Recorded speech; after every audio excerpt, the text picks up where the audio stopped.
Hey guys, this is Mitch with FinePoint CGI, and today we're going to talk about how to create an export template for the web with Godot. So what that means is we're going to be using Emscripten to compile our Godot game engine so that it can work in the web. So we're going to go through the process of how to set up Emscripten. We're going to talk about how to set up your Python using pip, and we're going to talk about how to optimize and how to secure your JavaScript export. Now, if you haven't seen my previous videos on exporting Godot or on compiling Godot from scratch, go ahead and check that out. I'll leave a link in the description below and also in the little top right hand corner. And also, if you haven't seen my other video on compiling for Windows, you probably should check that out. It's got some pretty cool hints on how to optimize your projects, and you should definitely take a look at that. So anyway, with all that being said, guys, let's go ahead and get started. All right, so the first thing that we're going to need to talk about is Emscripten. So what is Emscripten? Well, it is a LLVM compiler that compiles C and C++ source code to a WebAssembly. So what that means is it basically just compiles it out into a language that your web browser can understand. Now, the beauty of it is that it allows you to write all of your code in C or C++ and, allow it to be as fast as what a compiled version of JavaScript would be. Or I guess JavaScript really doesn't compile, it's more of interpreted at runtime, but you get the gist of what I'm trying to say. What makes Emscripten really useful is it allows you to use your game engines inside of the web. So popular game engines such as Unity, Godot, and the Unreal Game Engine, allow you to export out to HTML5 using Emscripten. So the first question that we have to answer is, how do we install this? Well, first, we're going to need to open up our Get Bash. Now, if you don't have Get Bash, I will leave a link in the description to go ahead and show you how to download it, or at least to go ahead and give you a link to download it. And then what we're going to do is we will go, in my case, I'm going to cd into my projects directory. Well, providing that I actually know what my directory is, ls, where am I? Downloads. So we'll go to cd downloads. So that way I'm just in my downloads folder, but you can put it wherever you would like. But in this case, I want to do that. So then we're going to do a get with git clone https://github.com/emscripten-core/emsdk.get. And what that's going to do is it's going to go ahead and clone Emscripten into my downloads folder. So now if I go ahead and I open up my file browser and I go to downloads, you'll see that I have emsdk right here. If I go in here and I type cmd for command prompt, I will go ahead and open up a command prompt here. This is so that I can install Emscripten. Okay, so what we're going to do is we're going to do /emsdk space install latest.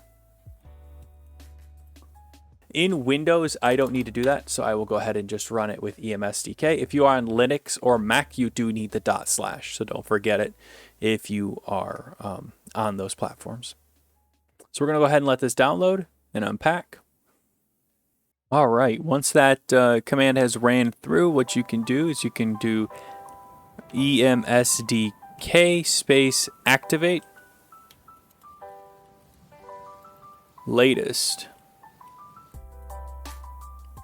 All right, what that's going to go ahead and do is it's going to actually activate your stuff. And then finally, what we're going to do is we're going to go emsdk_env.bat. Now, if you're on Linux, you're going to want to hit the emsdk environment.sh instead. So it would just be .sh instead of .bat. But since I'm on Windows, we're going to need to use .bat. So you hit enter, you will see that it goes ahead and creates our environment path. So now you should be able to do emcc, and if you do that, it should pop up with your emcc compiler. And there you go. So you can see it has activated it. Now, something that they don't tell you in the documents is as soon as you close this command prompt, it's going to completely destroy everything that you've done up to this point. So once you close this, all of the stuff that you just did is completely useless. So if I go ahead and I close this and then I reopen this with CMD and then I do emcc, it is not recognized as an internal external command. Now, if you want to redo it, you need to do emsdk_env.bat, and it will go ahead and re-add that to your path, and then you can do emcc, and you'll see here, now it's figured itself out. So that's something that you need to be aware of, and what I've done to kind of help mitigate that issue in my end is I open up my start menu, and then I type in env for environment, and I edit my environment variables for my account. So what I'm going to do is I'm going to open up my system properties here, and I'm going to click on environment variables. And then what I'm going to do is I'm going to scroll down here, and I'm going to go to path right here, and I'm going to edit my path. I'm going to hit new, and I'm going to choose my emsdk. Oop, it needs to, here, let me go back. So I'm going to choose my emsdk here as my new path, as another path variable here. So we'll paste that. All right. So now that I have that, when I open up my path variable from wherever, so let's say I go to my downloads and I type CMD and I type in emsdk_env.bat. Now, no matter what, it already has that added to the path, or it allows me to add it to wherever directory I'm in, instead of needing to add it and then navigating to where you need to go and then running your emsdk stuff. You can just do it by typing emsdk_env.bat. It'll save you a lot of time in the future, trust me. So you might as well just go ahead and do it. So, with that being said, next up on our list is to download and install, or I guess not install, but download the Godot source code. Now, I've already done this in my downloads. I have it right here. So what we'll do is, now that we've already had it downloaded, and if you don't know how to download it, you just click this little button here, or you can link it up with your Get and pull it down that way. But in this case, you can just click this, and then it'll let you save it and extract it. And once you've had it saved and extract, this is what you'll see here. And what we're going to do is we'll hit CMD, and then we will go ahead and type env, or I'm sorry, not env, emsdk_env.bat, and that will activate it inside of your Godot folder. And then what we need to do is we need to make sure that pip, or that Scons is installed on our machine. So to install Scons, you want to do python-m pip install Scons. Now I've already installed this before because I showed you guys in previous tutorials how to do it. So if you've already watched those tutorials, you'll know I already have all this installed. Now what you can do is you can, since you have all of that set up, you've turned on your environment variables here by running your emsdk_env.bat, so running this command, and you have Scons installed by using your python pip install. What you can do now is you can type Scons platform list, and I believe that will list our platforms. Oh, I spelled platform wrong. Platform. Platform is equal to list. And what that will do is it will list our platforms. So you can see here we have JavaScript and Windows. Now JavaScript is new, right? Because we didn't have our Emscript setup done. So now that we have JavaScript, we actually can compile our export template specifically for JavaScript. So if we want to do that, what we can do is we can say Scons platform is equal to, JavaScript. Tools is equal to no, because we don't want the editor tools. And target is equal to release. Now, if you just do what I just did, you're going to need to wait a long time, because you can see here, if I show you guys, and I've already showed you guys this before, so most of you probably already know this, but you can see my CPU utilization is absolutely nothing. But if I terminate this with Control C, and then I do -J and I say 6, and the reason why I say 6 is because I have 6 cores right here. You see right here, I have 6 cores on my machine, and I'm setting this to -J, which is basically the number of cores I'm going to use, which is equal to 6. So now if I run this, you will see once it spins up,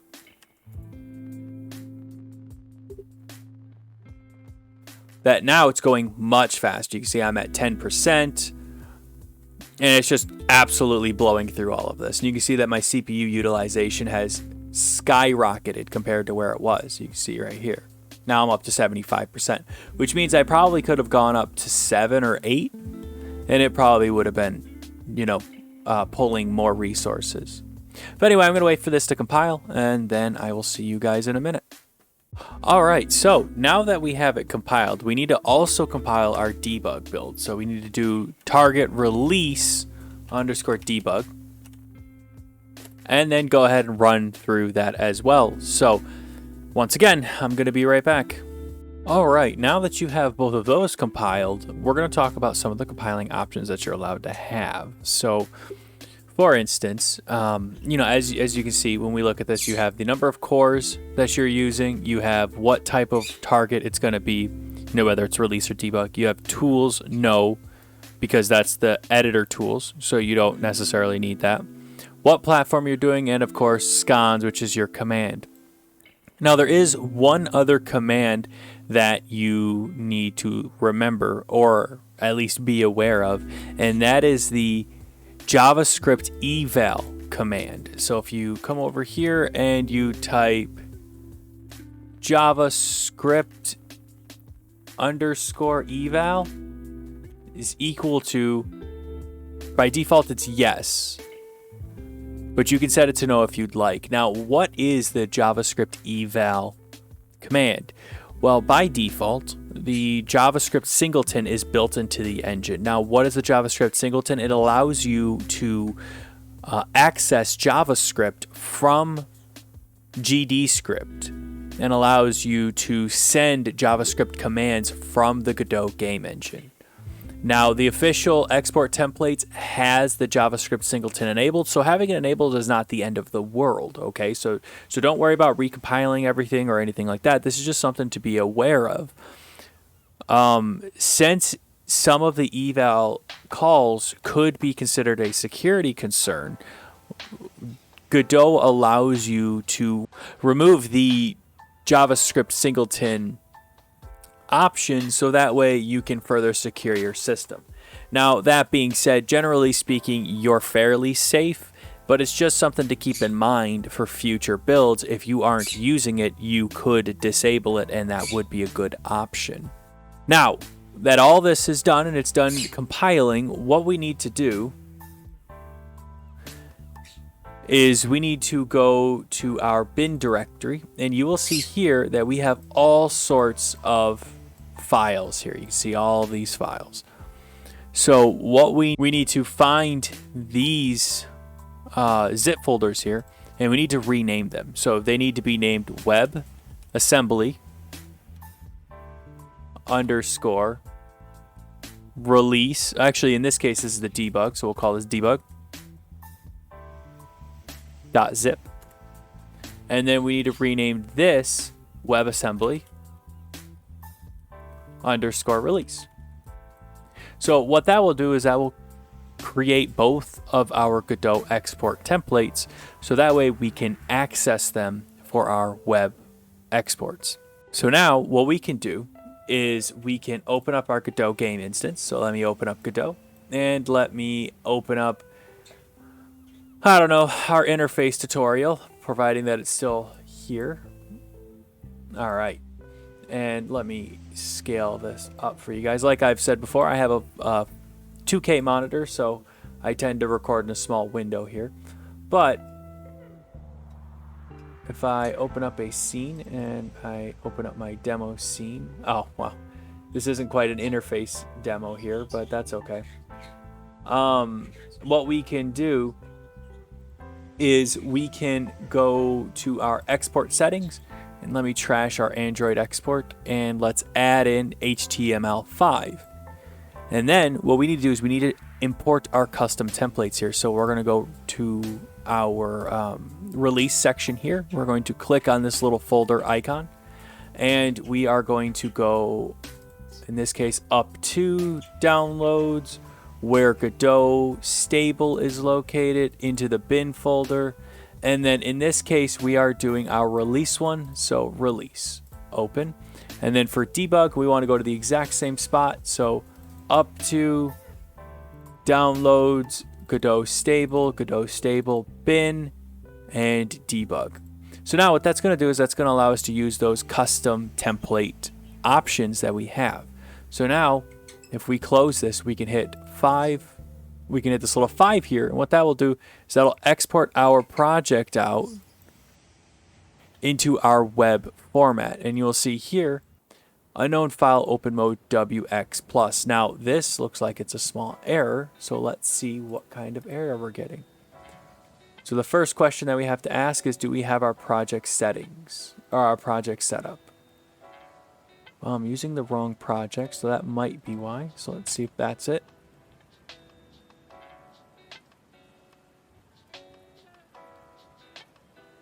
Okay. So according to the GitHub of the Godot engine, it looks like this is a known bug with Godot 3.2. And it looks like it's something that is going to be fixed in the newest release of 3.2 that's coming out in a couple of weeks or so. So it looks like we're going to need to either use a different version of EMS or Emscripten, or we're going to need to upgrade to the latest beta build, which actually fixes this issue. So what we can do temporarily is we can go ahead and use an Emscripten prior to 2.0.9, it looks like, according to their documentation here. Now, you can see here that this guy here is having an issue, and it looks like this issue was fixed. So in the future, this should work for you guys, but as of right now, it does not. So what we can do is we can go to this stable platform Java native utils and remove a flag, it looks like. So let's go into our Godot stable, and then let's go to our, let's see, platform. Whoops, that's scene. Platform, JavaScript. Where is this located? Native. Like I said, for most of you guys might not run into this error into the future, but right now I am running into the error. So we're going to do a little bit of live debugging here and see if we can fix this issue. So let's go ahead and open this up. And let's find this flag. Do I need to remove the whole thing? Remove the flags from this file. So if I just get rid of this, Control S, and then let's go ahead and recompile and see if that fixes it. So I will be right back once I've recompiled. And we will get rid of this JavaScript no. And let's do that. Sorry about that, guys. It's always fun when you do these tutorials and things change. But, you know, let's go ahead and let this run through and see what happens. All right, so now that it's done compiling, what I'm going to do is I'm going to reopen up my bin folder. I'm going to find my Godot JavaScript OPT. I'm going to make sure that my WebAssembly was removed, the debug version. And I'm going to go WebAssembly underscore, whoops, ASSEMBLY underscore debug. And then I'm going to go ahead and open up my Godot. Now that this has been remade, I'm going to go ahead and reopen my Godot. And I've made a small little scene so that it opens up way faster than what my previous version did. And what I'm going to do is I am going to go to my projects, or I'm sorry, not my project settings. I'm going to go to project export, HTML5 runnable. Make sure that this is pointed to the correct WebAssembly debug. You can see right here. And it is, so we're good there. And what we're gonna do is we're gonna play HTML5. So let's go ahead and do that. Run in, or I guess stop my server, and then click on it, and let's go ahead and run it. And providing that everything works, it will have loaded. So that's what I have for you guys today.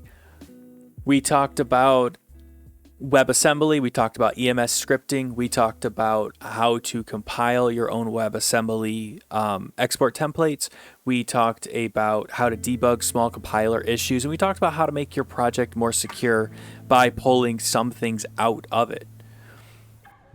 So I want to thank you guys again for watching, and if you like this video, go ahead and hit the like button, and if you dislike this video, go ahead and hit that dislike button, because I am here to make content for you guys, and I want to make sure that I make content that you guys like. This video was created because somebody made a comment saying, hey, it'd be really great if you make a video about Emscripten, and I want to continue doing that. So I do have another person that made a comment about how to make a settings menu inside of Godot, and I'm investigating that for you guys. So if you guys have any suggestions or things that you guys want investigated or looked into, let me know in the comments below, and I'll be more than happy to take a look at it. So once again, I want to say thank you guys for watching, and I'll see y'all next time. Thanks.